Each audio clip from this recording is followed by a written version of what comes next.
Hello and welcome to Mr. John's Story Time.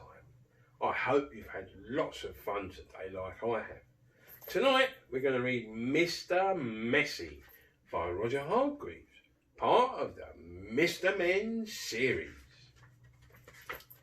Mr. Messy was the messiest person you ever met in your whole life. He looked messy because he was messy in everything he did. You could always tell where Mr. Messy had been because he'd left a trail of messy fingerprints wherever he had been. Oh yes, Mr. Messy was messy by name and messy by nature.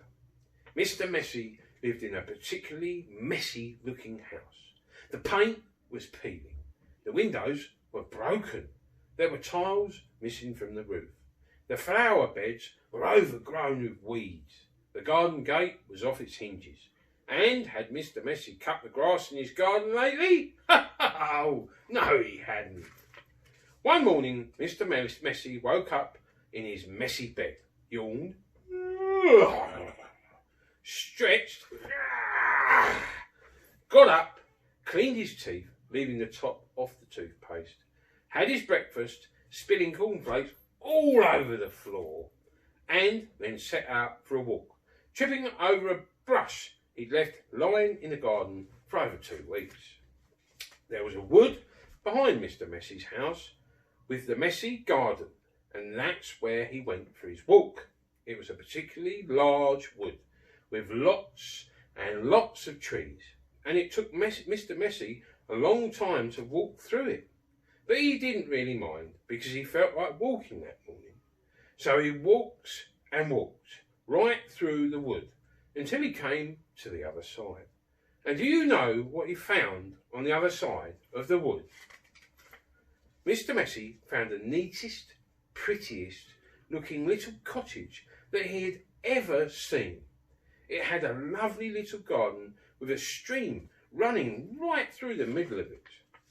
There was a man in the garden clipping the hedge. He looked up as Mr. Messy approached. "Good morning, I'm Mr.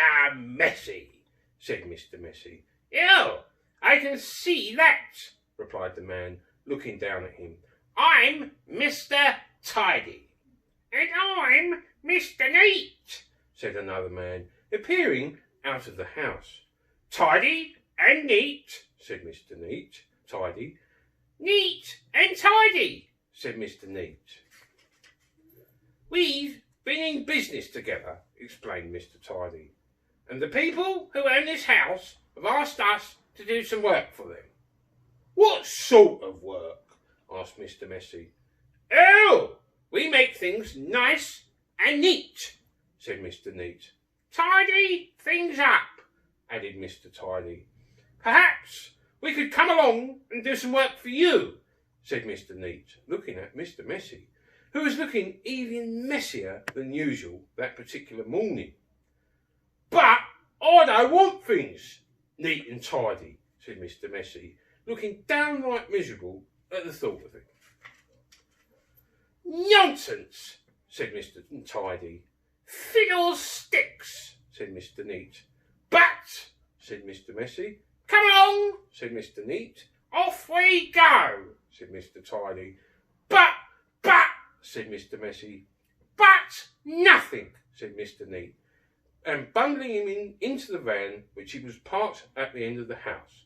Off they went to Mr. Messy's house at the other side of the wood.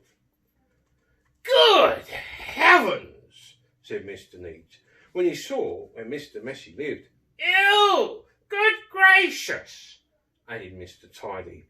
"This is the messiest house I've ever seen in all my born days," they both said together at the same time. "Better do something about it," said Mr. Neat. And before Mr. Messy could open his mouth, the two of them were rushing here and there about Mr. Messy's house.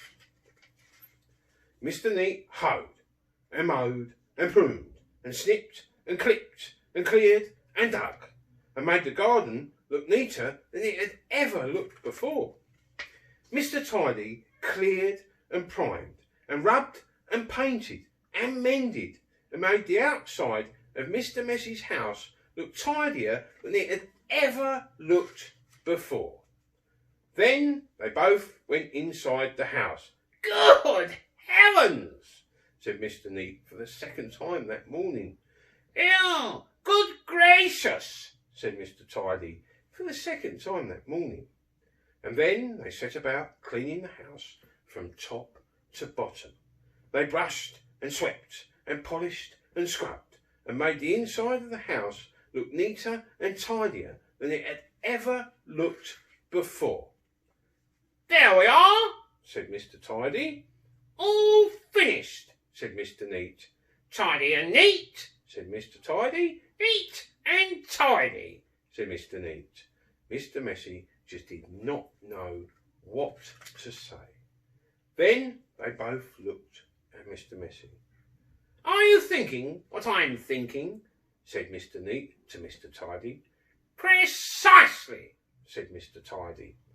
"What we're both thinking," they said together to Mr. Messy, "is that you look much too messy to live in a neat and tidy house like this."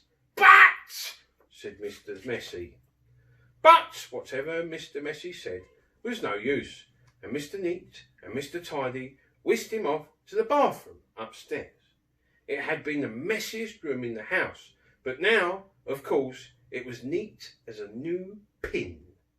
Then Mr. Neat got hold of one of Mr. Messy's arms, and Mr. Tidy got hold of the other arm, and they picked him up and put him straight in the bath. Splosh! Mr. Messy wasn't used to having baths. Mr. Neat and Mr. Tidy washed and brushed and cleaned and scrubbed and combed Mr. Messy until he didn't look like Mr. Messy at all. In fact, he looked the opposite of messy. He looked at himself in the mirror. "You know what I'm going to have to do now?" he said in a rather fierce voice. Mr. Tidy and Mr. Neat looked worried. "What are you going to have to do?" they asked Mr. Messy. "I'm going to have to change my name," said Mr. Messy.